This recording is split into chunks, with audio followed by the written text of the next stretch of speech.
Okay, hello everyone. So this is a research talk by Fotini Vriki, and the title of the talk is on your screen. It's Reshaping Digital Humanities through Environmental Justice. Thank you all for joining, and I will mute myself and I will hand over to Fotini. Fotini, just let me know when to change slides. Thanks, Andoni. So we had a few issues with the slides, and I will be asking Andoni to go over the slides when I'm done. So thank you so much. So this is basically a project that it's a passion project for me that I've been working on for a couple of years, which relates back to my main expertise, which is digital humanities.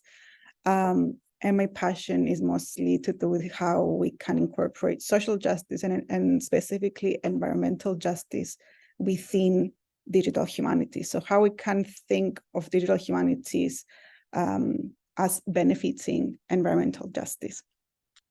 So in the next slide, it's the outline of the talk.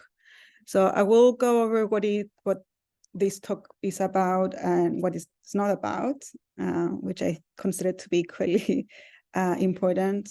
What do we already know about the topic, and why I'm suggesting that we need to reshape it, or how I'm going to be talking about is how we can reshape some of the elements of digital humanities, and also how we can shape some new elements. And then I'll talk about some of the content or some of the concepts that we need to shape and reshape.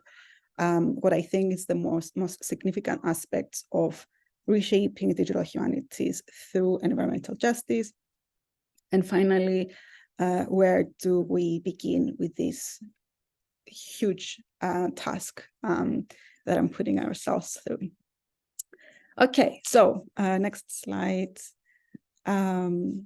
So in this paper that I'm working on, and this presentation is part of that paper, I tend to refer to this dual shift between shaping and reshaping, and it's probably going to be the word that I talk about the most today, in talking vis-à-vis, environmental justice. And this idea of shaping digital humanities practices has been quite a big topic in the field of digital humanities and has equally big academic and civic potentials. But it's often it's very often held down by very complex issues related to the field itself, but also in issues that comes in discussion of power, of unevenness of economic opportunities when it comes to digital humanities departments or institutions that we are based in, or academic resources and networks in which we are part of. So in my view, and specific to the topic of environmental justice, shaping digital humanities includes building these common and sustainable and collective connections, and speaking about how these things could be different and more uncommon, let's say, and complex tasks, such as demanding for more resources and institutional changes. And secondly, I point towards the need for action in the face of some parts of digital humanities that need to be reshaped. So as I said earlier, shaping and reshaping to include environmental justice, to discuss this entanglement of the field with the ecological crisis. So what kind of role do we have in this ecological crisis that we're going through? So I will talk about some examples in the upcoming slides, but I'm thinking here of examples of how we conceive and how we perceive innovation, how we think of global education or education specifically to our departments, as well as developing these environmental impact assessments as part of our research. So we shouldn't just have ethical assessment of our research. We should also incorporate an environmental impact assessment, since we do so much digital work. Again, I'll talk more about this in a few slides. So we're thinking of these practices that we shape and also, reshaping. But what this project or this talk is not about defining or redefining digital humanities. It does not add to the very detailed and extensive discussions of digital humanities, of the digital humanities field surrounding the definition of the field. And it does not intend to serve, of course, as the moral ground or foundation of the field. I'm not saying that this is how we should be doing everything. I'm just saying that we should start considering the environmental impact that our work has on the climate in general. So I'm putting forward this idea and this perception, as I said, to see digital humanities as a tool and a field that benefits environmental justice. The next slide, please. So, so what do we already know when it comes to these topics? So I won't go through the whole literature review if you like, but I want to give a framework of what exists out there. So we know that environmental impact and climate change are very and seldomly uniform in how they're impacting populations or how they are impacting individuals. And some groups' adaptation may be another group's maladaptation. And we know that in the global south, those countries tend to be on the front lines of climate impacts, while they are at the same time the least responsible for climate change in terms of historic emission levels. And we also know that information technology, that we use quite a lot of these technologies in digital humanities, requires a lot of energy, and much of this energy is currently being generated by fossil fuels, which are polluting. They're the most pollutants, creating the most pollutants in our environment, which is something that we need to consider again. And one thing that is also very significant, or something that we are not really considering a lot, is how much ICTs, so information communication technologies, contributes close to 2.5% of greenhouse gas emissions in the world. So digital technology has, let's say, more direct impacts on the environment that we tend to think about, because it's not something that it's visible. It's something that it's quite invisible as we work towards creating more technology, more innovation. And we also need to consider how rare minerals are required to manufacture hardware that we use more and more in our teaching and in our technologies. Thinking about e-waste, of how disposal of devices and components are a huge issue. So how they can contribute either directly or indirectly to climate change. So what we need to consider is the different DH practices, but also how they are differently applied or practiced across the world, from the West to the global South. And the approach I take in this project sits in what I call critical technology studies, which is a field of study that examines the social and the cultural, the political and the ethical implications of technology. So we're going beyond a purely technical or purely instrumental understanding of technology. And instead I focus on the broader societal context in which technology is used, is developed, is deployed in digital humanities. Next slide, please.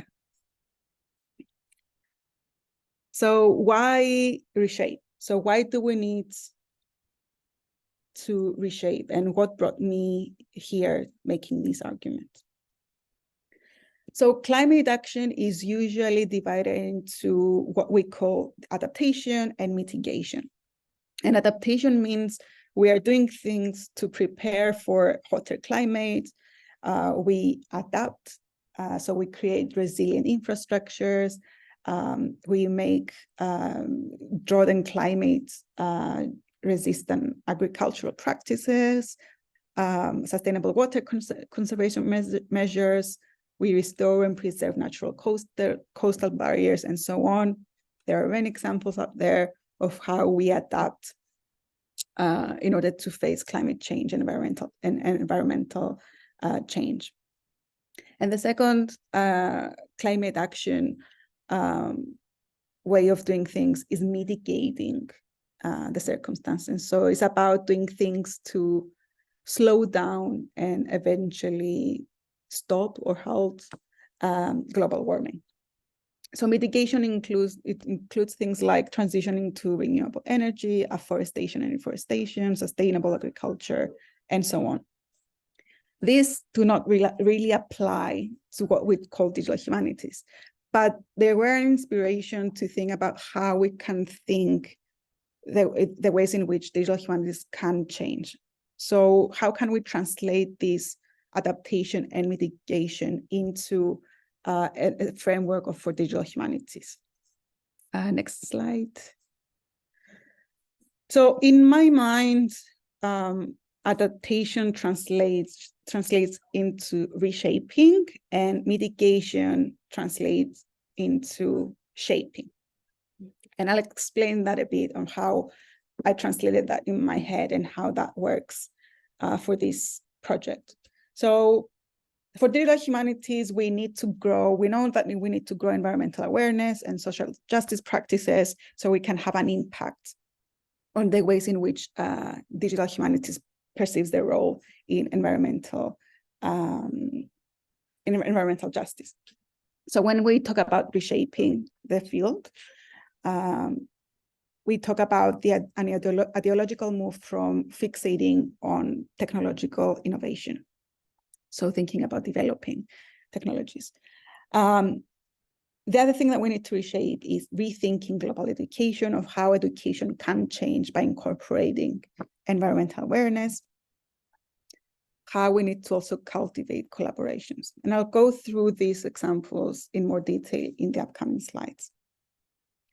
In my view, what we also need to shape is to build common, sustainable, intentional, and collective infrastructures. Again, that's a big task, but it's something that can also help us towards having an environmental justice. How we need to demand for resources and institutional changes, and how we need to also develop critical tools and environmental ethics. So in the upcoming slides, I will be taking each one of these and talking about them in more detail. Next slide, please. So the first, and I'm starting with basically the first and my favorite topics for ranting about when it comes to developing technology, which is our obsession with tech innovation and developing technology. So we are embedding this in digital humanities is embedded in this technological revolution that we tend to talk a lot to our students about. And DH has become, or often is being referred to as a prime example of what Morozov 10 years ago coined as technological solutionism, which draws on how we spring into developing technologies before considering what problems they might be able to solve. So we're developing tools, we're developing these approaches, data analytics, we're creating different software approaches to analyze data, but we often do not have a problem at hand. And that often is not a problem, but in other cases, it can become what we call the solutionist approach, where we develop technologies and then find problems that these technologies may be applied to. And I think that's sometimes a big issue in the field. So what I'm proposing is this to have more transparency about the processes that constitute the field of digital humanities. So how our work,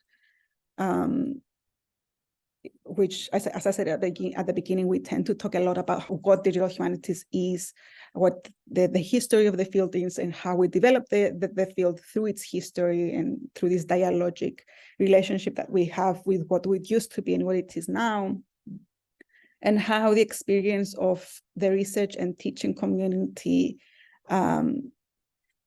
lets us show how digital humanities professionals grow and change, and how the different expertise that we have in digital humanities can encounter with other fields, and how can they develop through that. So the crucial caveat here of what is being broadened, let's say, should be grounded in in environmental humanities research. And that can also include research that is more social or more cultural. And it hasn't been historically the focus of digital humanities research in its earlier iterations, at least.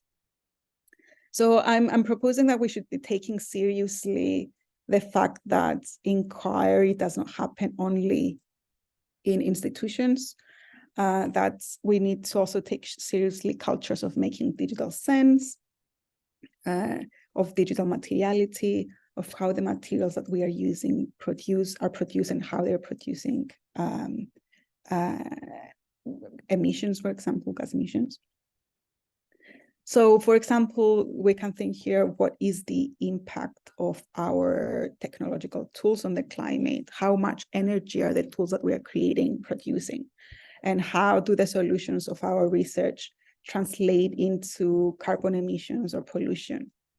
And what is the environmental ethos of our projects? And I'll come back to what I call the environmental ethos in a few kind of slides. So to get here, I want to start by proposing some better education structures. So next slide, please. And whenever I talk about education, I bring up always this philosopher who I've always been influenced by when it comes to my pedagogical philosophy, and who's probably everyone refers to when they talk about pedagogy. And his name is Paulo Freire, and he talked a lot about what we talk about as critical pedagogy. So he promoted this concept of social justice education, where we link theory and research to create frameworks of education that benefit global populations, how we can construct communities that respect each other, and how we can build responsibility and advocacy through and for diversity. So by being diverse, we can also become sort of more socially responsible. So I use Freire's position in the significance of ecology in education as a nod to the need for digital humanities to open up to ecological social justice practices. Next slide, please. So the latest expansion of digital humanities that I talked about a couple of slides ago has developed into the social and cultural aspects of humanity, has allowed the field to increase the emphasis on global digital cultures. We have started talking about decolonialism, Black digital archives, Black digital experience. We talk about the social and the political aspects of technologies more than what we used to. And I see that as something positive. So bringing more the critical aspects of technology into digital humanities.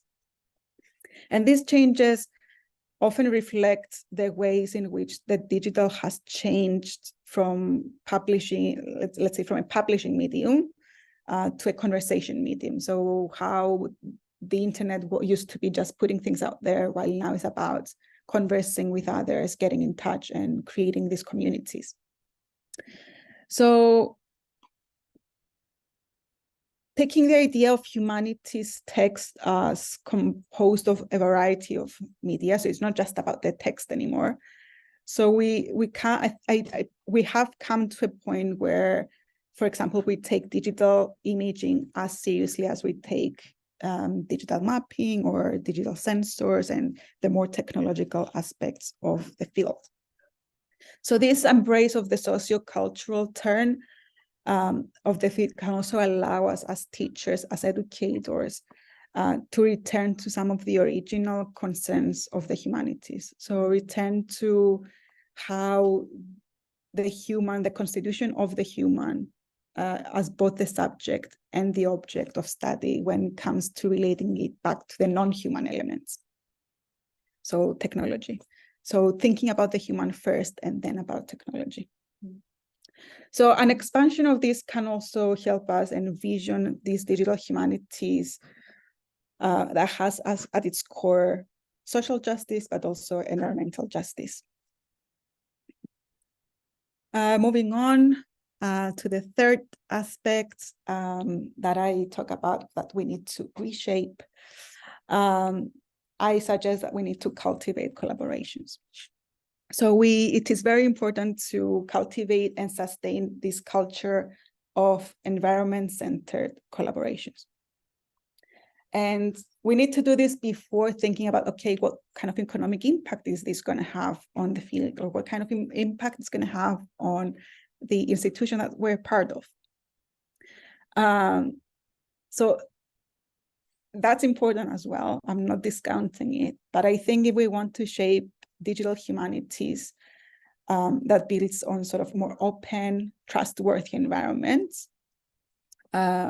with scholars and students that are more empowered, and we need to support an approach to digital humanities that enhances our values, again, our humanity and our social benefit resonance. So thinking about aspects such as data literacy, the technocultural coherence of the field and of our everyday lives. So how technology and humanity should be standing on the same sort of stage when we're talking about digital humanities.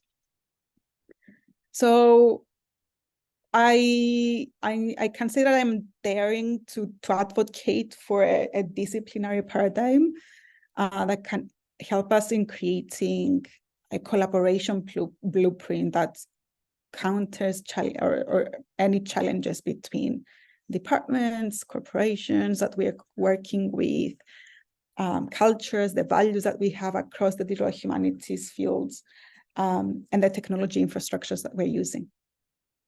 So by deploying these responsible collaboration practices of working with other communities, working together with digital humanities departments, and having these principles from the outset, we can think of a digital humanities that can be more trustworthy and can benefit everyone, so we'll have more inclusive environments, and that will translate to a more social environmental justice as well.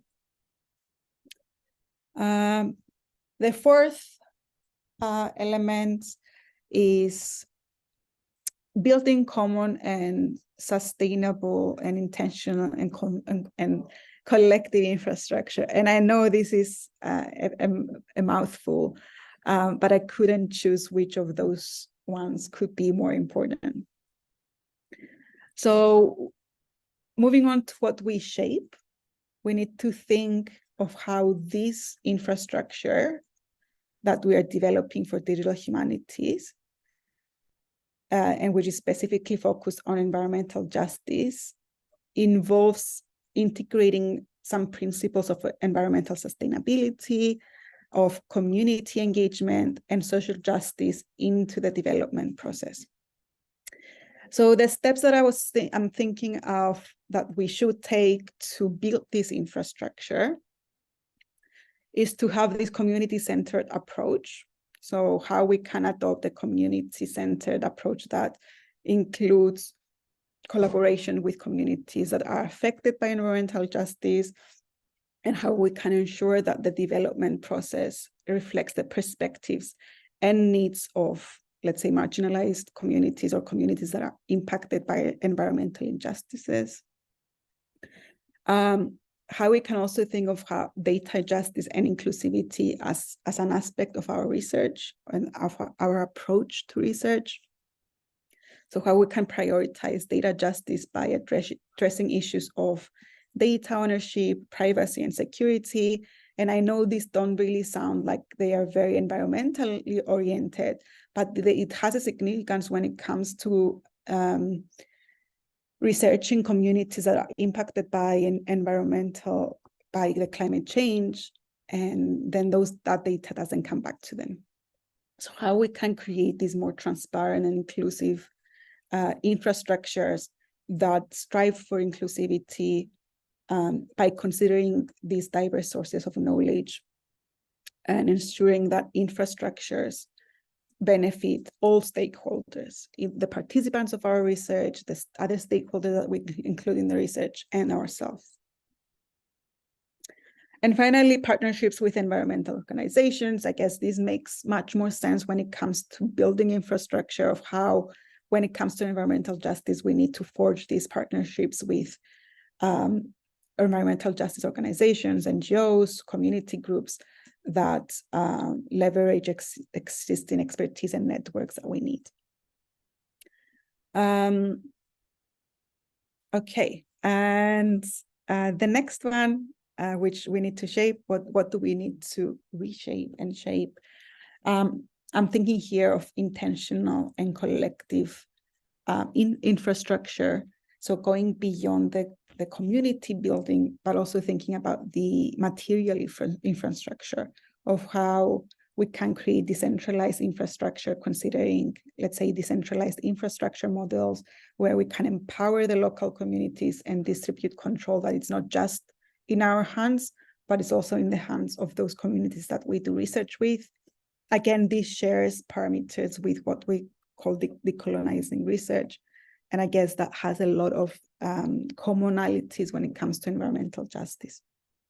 So I'm asking here to build systems that allow for localized data collection and analysis to address community-specific environmental concerns. So it's not just about us going into these communities with our own questions, but also taking in what these communities need from us.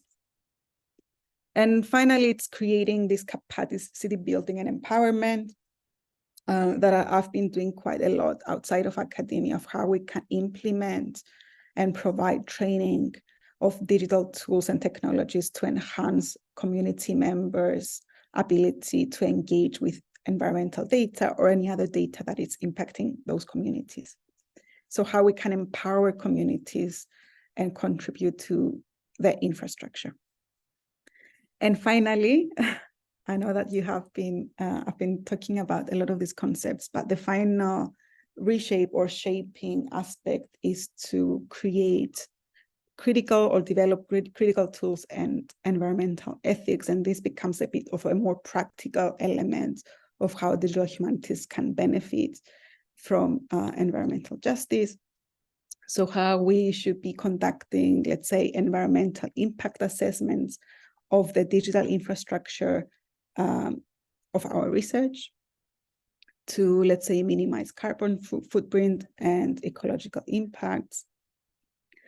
And how we should also consider sustainable practices in the development process of our research, such as, let's say, energy efficient servers and green hosting options. So these are some practical tools that we can deploy in our research. And finally, policy advocacy. We need to engage in policy advocacy to promote environmental justice. So at local, at also institutional level, in universities, in departments, of how we can incorporate these environmental policies within our processes so that we can support the use of digital technologies in addressing environmental inequalities. So these have been the 6 bigger issues that I could, or concepts, let's say, that I could think of that we can reshape and shape. And in order to do all this, we need to start small. And I know that everything that I've been talking about sounds massive and sounds like a very challenging task. So what we need to do first, and to start small, obviously, is to ask questions that will allow us to reshape the contemporary academic life in the digital humanities field specifically. So we need to ask, what is the impact of our technology tools on the climate? So let's start from there.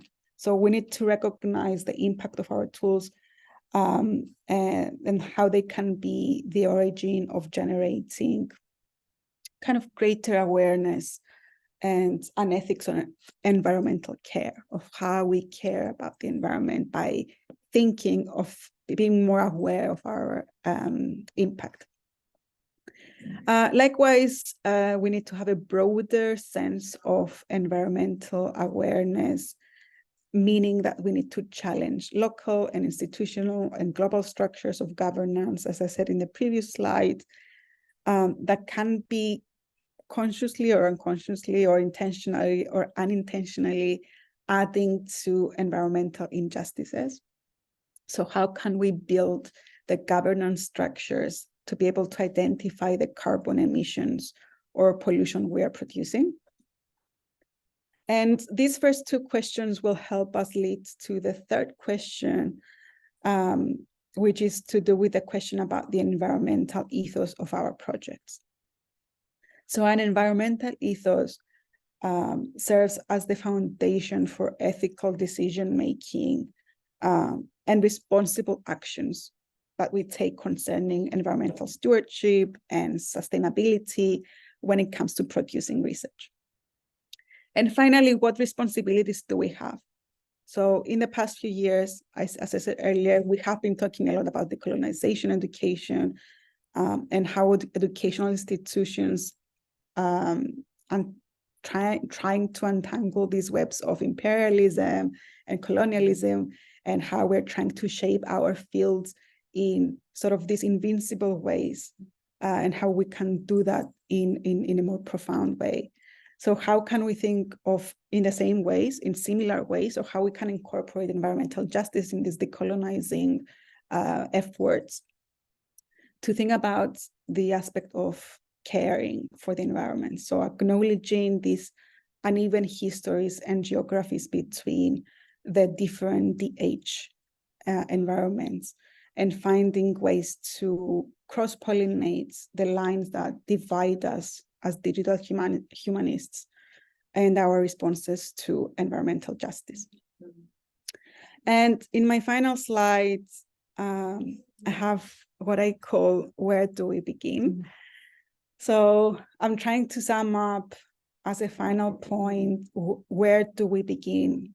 Because everything that I've been talking about is quite overwhelming, even as someone who actually cares and wants to elaborate and develop things here.